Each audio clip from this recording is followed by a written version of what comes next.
We only listen to those that speak the loudest. We listen to those that are yelling at us, those that are talking real hard to us, and they get the most attention in our life. But the writer of Hebrews says that you got to get rid of anything that holds you back. See, people that don't want you to be close to God and speak against you getting close to God, they don't love you and they are trying to hold you back.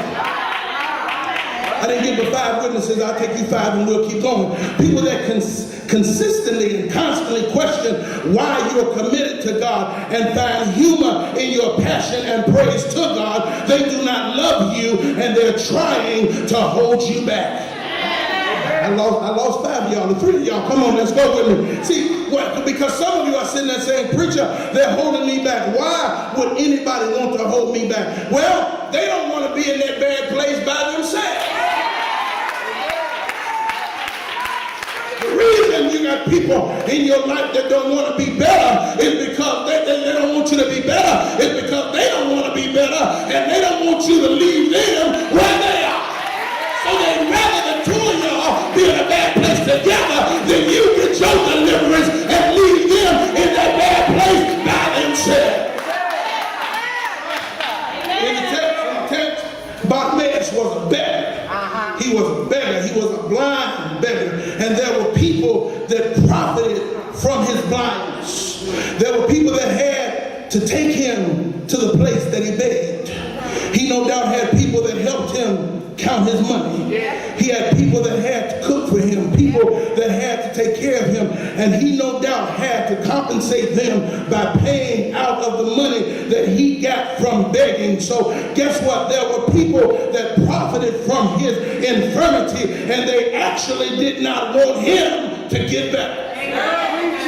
Y'all gonna help me here? They profited from him being blind. They were excited that they were close to this blind man. Bartimaeus was a popular blind man. In the Gospel of Luke, we read about 2 blind men in this same text. But Mark don't even mention the other man because Bartimaeus was a famous blind man. His daddy was well known, and so he was well known, and people gave to him because they knew his daddy. So there were people around him that made money because he was blind. And there are people around you that profit in your mistakes.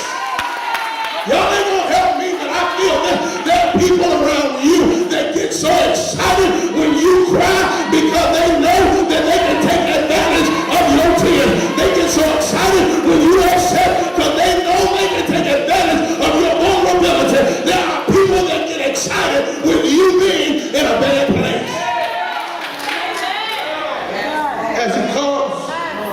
As he calls to Jesus, they also knew, those that didn't want him to be better, knew that Jesus could fix it. Amen.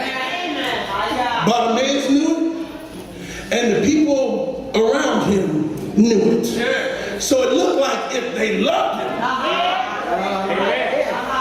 Because we read in Mark's Gospel, in the 3rd chapter, about 4 friends that loved the man. And they loved that man so much that when they brought him to Jesus, they could not get him in the house. And they loved him so much that they tore the roof off the house so they could let that man down to see Jesus. But those around Bartimaeus didn't love him because while Bartimaeus was crying, "Have mercy on me," one of those fellows who could see should have ran through the crowd and said, "Jesus, can you help my friend?" One of those men who could see should have said, "Jesus, he's over here." Jesus, they should have shouted with him, but instead of shouting with him, they looked at Bartimaeus and said, "Bartimaeus, hush." Jesus is too busy to deal with you. Be quiet, Bartimaeus. Jesus got too much going on today. There's a crowd around him. He don't have time for people like you. Just hush, Bartimaeus. Instead of shouting with him, they were quiet. This, brothers and sisters, is the nature of those who do not want you to be closer to God. This is the nature of those who want you to stay in the place that you are. They know that if you're better, they can't use you anymore. If you're better, they can't take advantage of you anymore. They know that if you're better, their relationship with you will have to change. They know that if you're better, where they can't hang out and get over on you anymore. And so because of that, you got people around you and they right in here in church with you. Don't look at them right now. I don't want them to be embarrassed, but they right here in church with you. They don't want you to shout. They don't want you to be delivered. They don't want you to cry. They don't want you to get happy. They don't want you to sing. They don't want you to raise your hand. They don't want you to clap. They sit right there with you and don't want you to do nothing because they don't want you to be mad.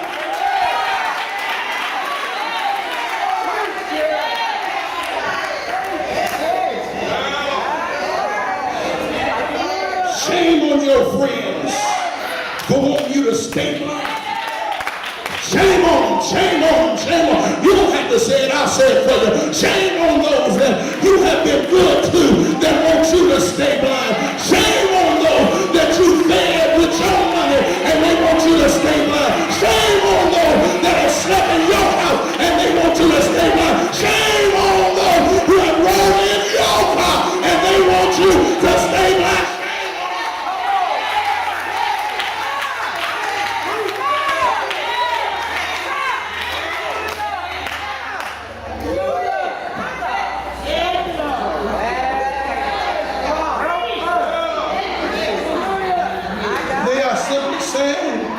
To you that they want you to stay blind and they want you to be quiet.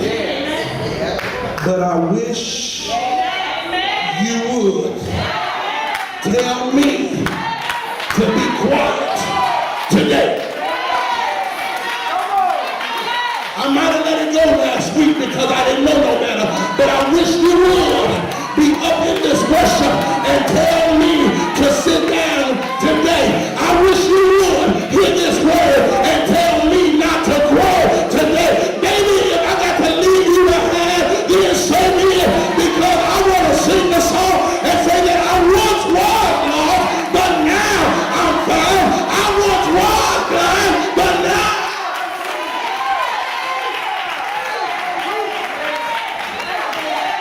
today, God is showing some of you the people that you have in your life.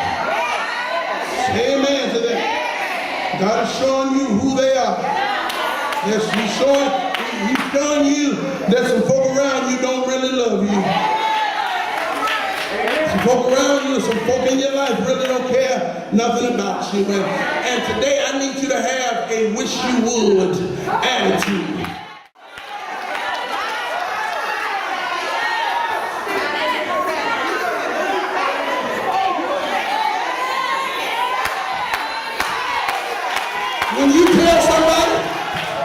When you tell somebody, I wish you would, you're telling them that if you do it, I'm coming back with everything that I got.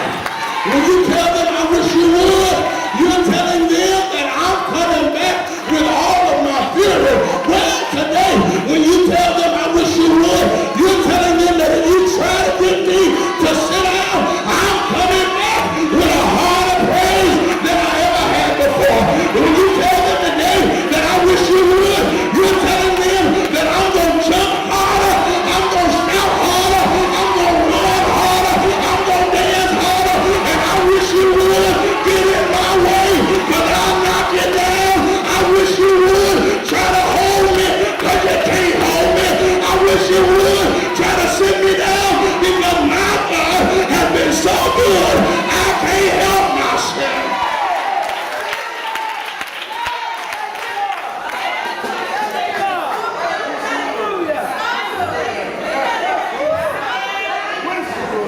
I wish he would try to steal my joy. I wish he would try to hinder my praise. I wish he would try to hold me back. I wish he would try to keep me from getting closer to my God. I've waited all my life for this moment right now. Y'all ain't in here. I waited my whole life for this moment right now. God is going to do something to me right now that I have not experienced in my whole life. And I wish I would let you make me miss it. I wish I would let you make me go home